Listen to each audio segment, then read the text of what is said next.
It happened when I decided to experiment and walk through a forest I had never been in before. It always seemed to me picturesque and beautiful. I have to say that there were many different legends and bikes about this forest, but it didn't stop me. It was daytime and a lot of energy in my body. I was drawn to this forest. After entering the forest and walking a little bit, I passed an old bridge. Passing people in the opposite direction also met, but surprisingly there were only 2 people. Walking a little on the ramp, I could only hear the sounds of the river and birds chirping. I had to take a break, and turning to the river, I sat down on a big rock and enjoyed the nature.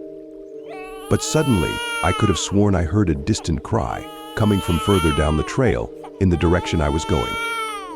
At that moment, I of course made the decision to go to this cry. I thought the baby was lost and stuck in the woods. As I walked further down the trail, it seemed to me that the cry remained at the same distance it was. It lasted about a minute of brisk walking. Before I gave up and assumed it was someone just walking down the trail with the baby, I sat down on another rock. Then I found that the crying that was going on in the distance of the river had stopped, as if it hadn't disappeared. In fact, it just stopped abruptly. I sat on this rock for about 3 minutes looking at the beauty of nature. Then I heard footsteps approaching. Expecting to see another hiker coming down the trail, I saw some distraught woman walking towards me in a hurry. She came so fast and so close that it really scared me. She stopped uncomfortably close to my face and started screaming at me. "Did you see my baby?" I calmly told her that I just heard a baby crying and told her to follow me. We walked quickly down the trail, and as I chased the sounds of the baby I had heard earlier, I kept looking back to make sure she was keeping up with me. I finally got up the nerve to ask her how she lost the baby, but she just didn't say anything. So I turned around again and stopped when I saw that she had gone somewhere. And strangely enough, I found that she was on the right side of my tail. It only took me 10 seconds to yell to her a few times, but the only sounds were still the chirping of birds in the river. I decided that even if she got away from me, I would at least still be able to see her in the distance.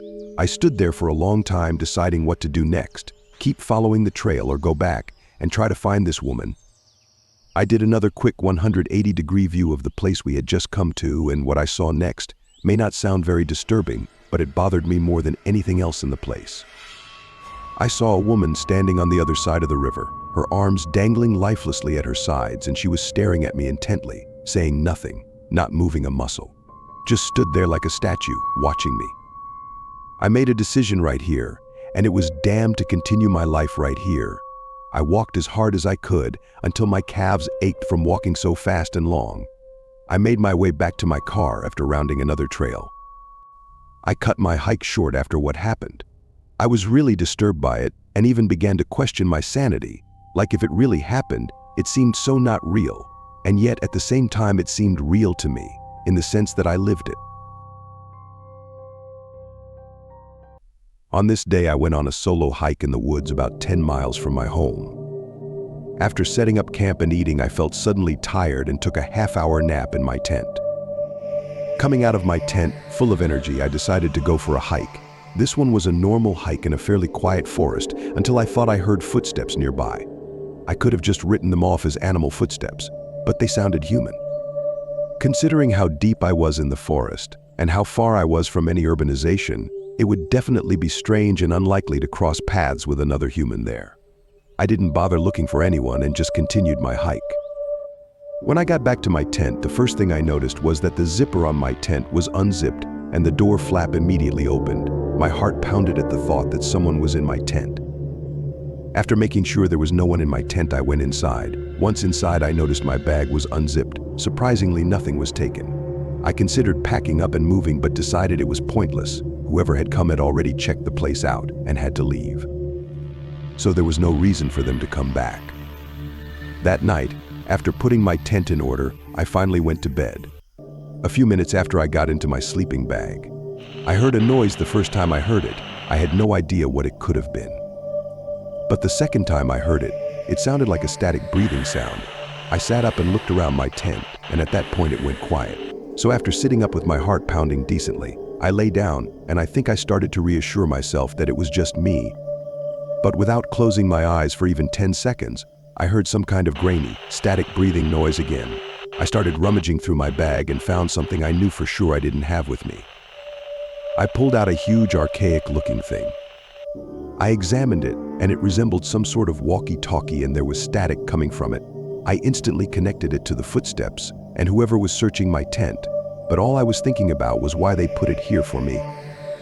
Just then the static stopped, and again I heard the sound of breathing coming from the walkie-talkie, and then in a deep, almost unintelligible whisper I heard the words, "I'm at your tent."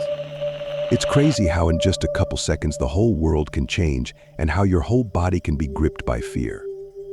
I desperately pressed buttons on the huge radio until it finally turned off. Then I heard something outside hit the ground.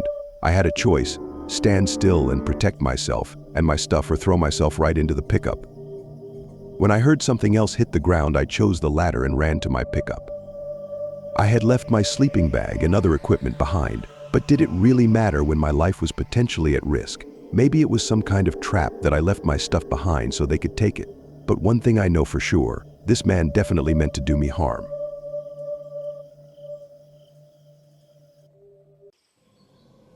This story began in the summer when my friends Emily and Mark and I decided to head into the woods for a week-long camping trip. We were nature lovers and regularly spent weekends hiking and camping. This time we chose a place we had never visited before, a deep forest away from the hiking trails. The first few days were amazing. We explored beautiful and endless trails, enjoyed dense, rich forests and crystal clear lakes. Our energy was inexhaustible, and we tackled each new trail with excitement and enthusiasm. But as the days progressed, we noticed something strange. At first it was minor details, slight rustles in the bushes, shadows moving among the trees, as if someone was watching us from afar. Emily at first thought of it as nervous stress or a figment of our imagination, but as time went on, both Mark and I began to notice things that were hard to explain. One evening, as we were unpacking our camp before sunset, Mark suddenly froze, staring into the dark depths of the forest. His face became stony and clouded, and I sensed something was wrong. "What's wrong?" Looking at Mark, Emily asked, barely containing the anxiety in her voice. Mark slowly turned toward us, his eyes full of terror.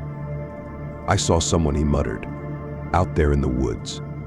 Someone was standing there looking at us without taking their eyes off us. We both looked in the same direction, but there was nothing there but darkness and the sound of leaves in the wind. "Maybe it was a hunter or another hiker," Emily suggested, but I sensed something was wrong. At night, I couldn't sleep. The shadows on the tent wall seemed unnaturally long and moving to me. Every slight rustle or click made my heart quicken its beats. I heard noises in the forest, but I could not determine their origin. At one point, I heard footsteps. Something was approaching our camp. I climbed out of the tent and soon saw Emily and Mark, who were also awake. They had heard the same thing. We lit our flashlights and walked toward the sound. The footsteps were rhythmic, but not human. They sounded like someone moving heavily on the forest floor, occasionally stopping and then continuing on their way.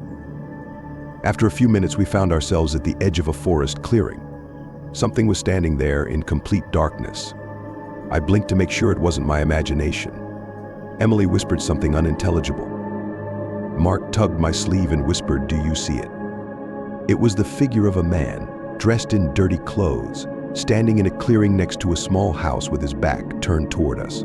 We froze in place, not knowing what to do. Maybe it should just be ignored. Emily suggested, but the mysterious figure didn't move. "Hey, who's there?" shouted Mark. But there was no response. We then made the decision to hurry back. Walking a bit towards the campground, I turned around to the same spot where the scary silhouette was, and I didn't see it. It would be logical to assume that in the time we were walking, the figure was already in the house. But the thing that scared me the most was that when we tried to find the house the next day, going around a lot of the area around our campsite, we didn't find it. If it wasn't for the fact that I was with friends, I would have questioned whether it had actually happened.